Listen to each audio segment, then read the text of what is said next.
నందిపాడు గ్రామంలో టీడీపీ నాయకులు చేసిన విధ్వంసంలో ఇల్లు కోల్పోయిన వైసీపీ బాధితులను పరామర్శించి వారికి పార్టీ అండగా ఉంటుందని భరోసానివ్వడంతో పాటు బాధితుడు శ్రీనివాసులకు 50,000 ఆర్థిక సాయం చేసిన వైఎస్ఆర్ కాంగ్రెస్ పార్టీ జిల్లా అధ్యక్షులు ఎమ్మెల్సీ పర్వతరెడ్డి చంద్రశేఖర్ రెడ్డి, ఉదయగిరి నియోజకవర్గం ఇన్ఛార్జి మేకలపాటి రాజగోపాల్ రెడ్డి, నెల్లూరు జిల్లా దుత్తలూరు మండలం నందిపాడు గ్రామంలోని తెలుగుదేశం పార్టీ నేతలు వైసీపీ నాయకులు వెంకటేశ్వర్ల ఇంటిని ధ్వంసం చేసి జేసీబీతో ప్రహరీ గోడలు కూల్చివేశారు.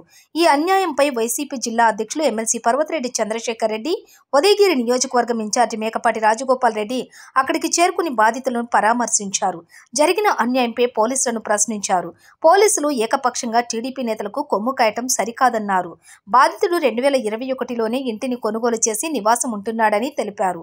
ఇంటి వివాదంపై కోర్టు బాధితుడికి అనుకూలంగా ఇంజెక్షన్ ఆర్డర్ ఇచ్చినప్పటికీ కూడా తెలుగుదేశం పార్టీ నేతల అండతోటి ఇంట్లో ఉన్న వారిని బయటికి లాగి జేసీబీతో అర్ధరాత్రి వేళ ఇల్లు కూల్చివేయడం దుర్మార్గమన్నారు. ఈ సందర్భంగా జిల్లా అధ్యక్షులు ఎమ్మెల్సీ పర్వతరెడ్డి చంద్రశేఖర్ రెడ్డి మాట్లాడుతూ తెలుగుదేశం పార్టీ అధికారంలోకి వచ్చినప్పటి నుంచి వైసీపీ నేతలపై దాడులు పెచ్చిమీరిపోయాయన్నారు. లోకేష్ రెడ్ బుక్ తో వైసీపీ నేతలను వేధించడం, అక్రమ కేసులు బనాయించడం చేస్తున్నారని దుయ్యబట్టారు. వైసీపీ నేత వెంకటేశ్వర్ల ఇంటిని టీడీపీ నాయకులు పోలీసుల సహాయంతో కూల్చివేయటం దుర్మార్గమన్నారు. ఈ విషయాన్ని రాష్ట్ర పార్టీ దృష్టికి తీసుకుని వెళ్లి బాధితుడు వెంకటేశ్వర్లకు పూర్తి స్థాయిలో న్యాయం జరిగేలా చూస్తామన్నారు. అనంతరం ఇటీవల టీడీపీ నాయకుల చేతిలో దాడికి గురై ఆర్థికంగా నష్టపోయిన వైసీపీ కార్యకర్త శ్రీనివాసులకు జిల్లా అధ్యక్షులు ఎమ్మెల్సీ పర్వతరెడ్డి చంద్రశేఖర్ రెడ్డి, మేకపాటి రాజగోపాల్ రెడ్డి 50,000 రూపాయల చెక్కును అందజేశారు.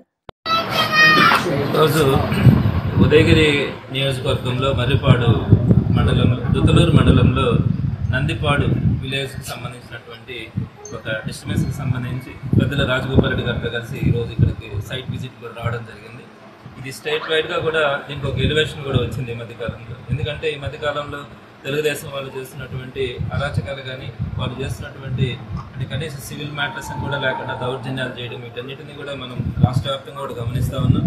అందులో భాగంగా ఇక్కడ వెంకటేశ్వర గారి స్థలం ఆల్రెడీ ఆయన 2021లోనే అగ్రిమెంట్ అయి ఉన్నాడు. అగ్రిమెంట్ అయిన దాని ప్రకారం కొలతల్లో తేలినటువంటి విస్తీర్ణానికి ఆయన నేను డబ్బులు కట్టానని చెప్పి ఆయన ప్రూఫ్లు కూడా చూపిస్తా ఉన్నాడు. మరి దీనికి సంబంధించి కూడా కోర్టులో కూడా ఆయన వేసి ఇంజక్షన్ ఆర్డర్స్ కూడా తీసుకురావడం జరిగింది. అయితే దానికి భిన్నంగా జేసీబీని పెట్టి తెలుగుదేశం పార్టీ వాళ్ళ సహకారంతో ఇక్కడ దౌర్జన్యంగా పల్లెల్లో కూడా ఒక యుద్ధ వాతావరణంలో వీటన్నిటిని కూడా తొలగించడం కానీ ఇవన్నీ కూడా చాలా తప్పుడు నిర్ణయాలు. ఎందుకంటే భవిష్యత్తులో ఇందాక రాజగోపాల్ రెడ్డి చెప్పినట్టుగా ఎవరికి ఏది శాశ్వతం కాదు.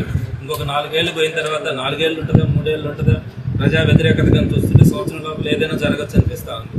మరి అలాంటి పరిస్థితుల్లో ఈ 5 సంవత్సరాల తర్వాత వారు చూపించినటువంటి దారిలోనే ప్రజలందరూ కూడా ఇటువంటి వైఎస్ఆర్సీపీ కార్యకర్తలు కానీ, నాయకులు కానీ ఆధారాలకు కనుక వెళ్తే భవిష్యత్తులో చాలా తీవ్రమైన పరిణామాలు ఉంటాయి.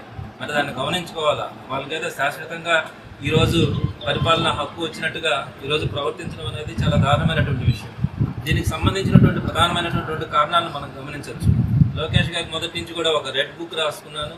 దాంట్లో ఉండేటువంటి వాళ్ళందరినీ కూడా మన ప్రభుత్వం వచ్చిన తర్వాత వారందరినీ కూడా శిక్షిస్తాము అని చెప్పి ఆయన పదే మాట్లాడినారు. దానికి తగ్గట్టుగానే నియోజకవర్గాల్లో కానీ, మండలాల్లో కానీ, గ్రామాల్లో కానీ ప్రతి ఒక్కరు కూడా ఈ రెడ్ బుక్ పేరుతో వైఎస్ఆర్సీపీకి పనిచేసినటువంటి వారందరినీ కూడా దాంట్లో రాసుకుని ఉన్నాం, వారందరినీ కూడా శిక్షిస్తామని చెప్పి ఈరోజు ప్రవర్తిస్తూ ఉన్నటువంటి తీరు రాష్ట్ర వ్యాప్తంగా కూడా 2 నెలల్లోనే ఒక వెగటు పుట్టించింది.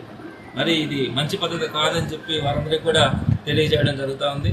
సో ఇక్కడ ఈ సివిల్ మ్యాటర్లో ఏదైనా పెద్దలు ఎవరైనా కూర్చొనైనా దాన్ని పరిష్కరించాలే కానీ ఈ విధంగా ఇక్కడ ఒక కర్ఫ్యూ వాతావరణం లాగా అసలు లోపలికి రావాలంటేనే ఒక భయభ్రాంతులు కలిగించే పద్ధతిలో ఈరోజు ప్రవర్తిస్తూ ఉన్నారంటే ఇది రాబోయే రోజులకి మనము ఎట్లాంటి సంకేతాలు ఇస్తున్నామన్నది అర్థం చేసుకోవాలా. తప్పకుండా ఈ ఇష్యూని ఆల్రెడీ స్టేట్ పార్టీకి కూడా తెలిసింది.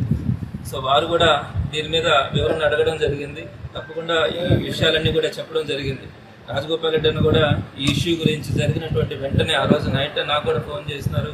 బాధితులందరికీ కూడా ఫోన్ చేసి వారికి కావాల్సినటువంటి పార్టీ కార్యకర్తలనే కాదు, ప్రజలు ఎవరైనా కూడా వారికి మనం ఓడిపోయినా వారికి మద్దతుగా ఉండాలి, వారితో పాటు ఉండాలా అన్న మేకపాటి రాజగోపాల్ రెడ్డి అన్న మనస్తత్వం